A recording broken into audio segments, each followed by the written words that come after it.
Ladies and gentlemen, welcome to FA Euro TV post-game show from Ocean City, New Jersey, alongside Michael Slavit. I'm Joey Jarzynka on hand here from the Ocean City Boardwalk after a disappointing 1-0 loss against the Ocean City Nor'easters. Mike, what we saw tonight, we saw not a lot of momentum.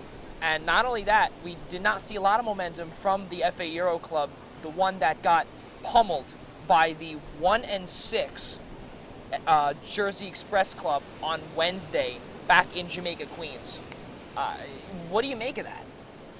Yeah, I mean, coming out after a disappointing loss, we wanted to see a little more energy from the squad coming out. We talked to Charlie Ladula before the game, and he told me the only way we're going to score goals is if we shoot. Well, that did not happen because during the first half of the game, FA Euro only scored only had one shot on net in that first half compared to the 8 that Ocean City had, Joe. And not only that, too, and let's talk about the saves that Brian McPartland had. Truthfully, Mike, if it wasn't for Brian, this game could have been 4 or 5-0 Ocean City. Yeah, most definitely. Brian McPartland, Joe, had one of his best games in an FA Euro uniform and possibly one of his best games as a goalie in general. We saw him making diving saves, scurrying saves, scrambling for the ball, saving everything.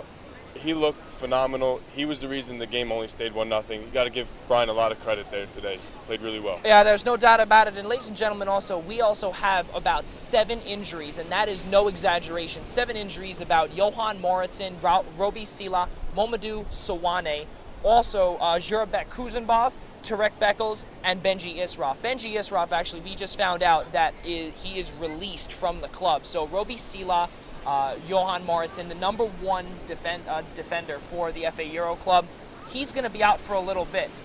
What does that do for this club moving forward with only 5 games remaining in the season?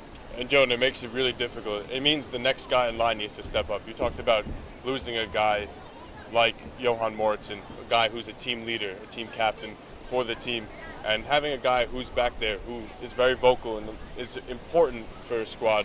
To not have him and some of the other guys out with injuries is really going to affect this team. The last game that FA Euro played in before tonight versus the Ocean City Nor'easters was Jersey Express back on Wednesday, June 21st, in Jamaica, Queens, at our home field at St. John's University. And Christian Camacho, along with Morton Wenas, they were both issued with red card ejections. One, Morton Wenas, was because of quote abusive language towards the officials. Mike was not there on hand that night, but I was, and from what I heard, not being biased or anything, was that it was abusive language. Do not know the extent, but he was issued a 1-game suspension. Christian Camacho, right before the first half ended, was issued a red card as well for an intentional pull down of one of the forwards. And Mike, you saw that on video. What did you see from that? And it was a play that our captain Camacho could have avoided. He didn't have to pull the player down.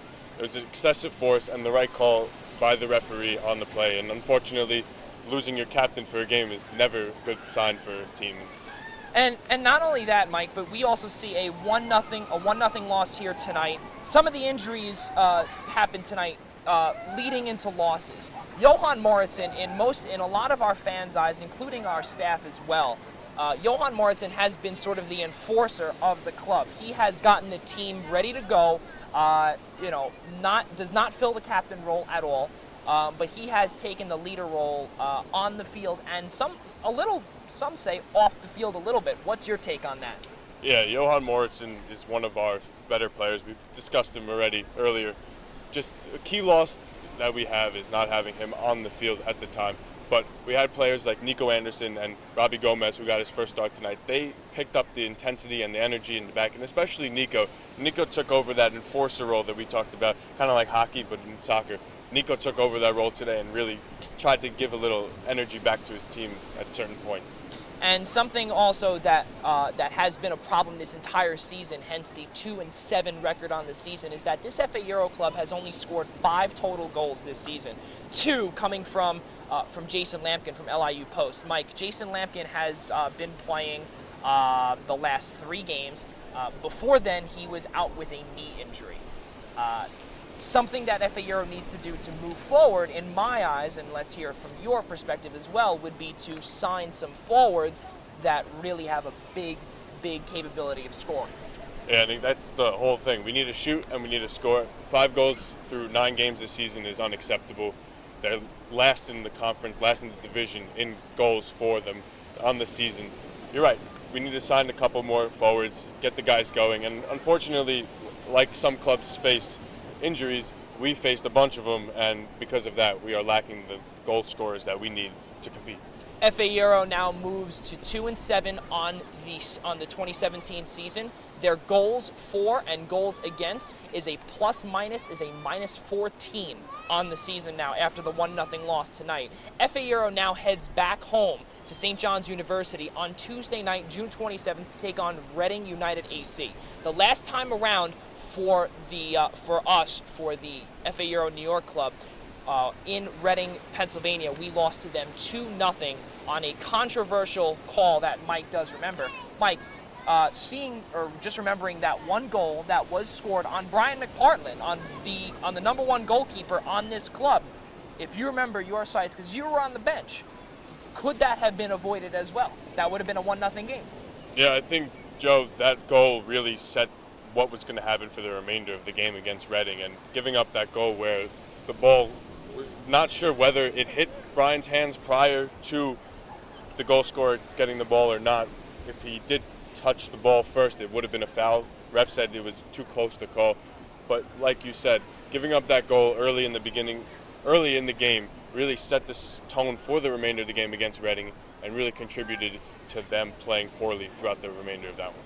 Tuesday night, ladies and gentlemen, the game will be live streamed on the I-95 Sports and Entertainment Network, the official home of the FA Euro New York club for everything FA Euro. I95sportsnetwork.com is the official home of all FA Euro live streaming, articles, and anything where you can find them broadcasting. Alongside Michael Slavit, I am Joey Jazz, saying good night from Ocean City, New Jersey on FA Euro TV, and we will see you Tuesday evening live from St. John's University back home in Queens.